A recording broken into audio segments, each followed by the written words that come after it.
Is it possible to make jumper cables too long? The answer is yes. I made a 30-foot jumper cable, and right here, this red one is 16 foot. 16 foot on a cable is about as long as you're gonna get for jumper cables. I'll show you my real-world experiments on why I think that these cables are way too long. I'm gonna be making a really long set of jumper cables for an RV. The wires have got to be 10 gauge or bigger. Here's some alligator clips from some old chargers.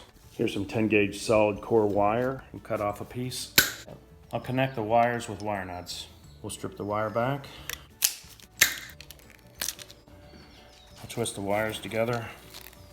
Put the wire nuts on. Snug it up really tight. We'll get the second one. We won't need the ground wire. We'll add some electrical tape. We'll make sure it's nice and tight. A junction like this would typically be in a box, but I don't want it scratching up on the car. This is not for a permanent application, it's just to get power to the RV. I'll put the other alligator clips on the other side. I'm making sure that both red clips are on the same wire and then both black clips are on the same wire. Now I've got a very long jumper cable that is 10 gauge. Just to make sure everything's working, we'll jump start a car. Sounds like a bad connection. We may have to solder everything together. Just to verify everything, I've got another set of jumper cables.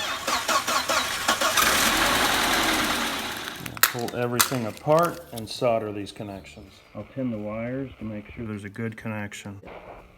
I'll put some shrink tube on. I'll cut back the wires. I'll be able to solder them together now. Now that's a good connection. I'll put the shrink tube on after I test everything. Now we'll try it. Maybe the gator clips are too dirty. With everything clean, we'll try it.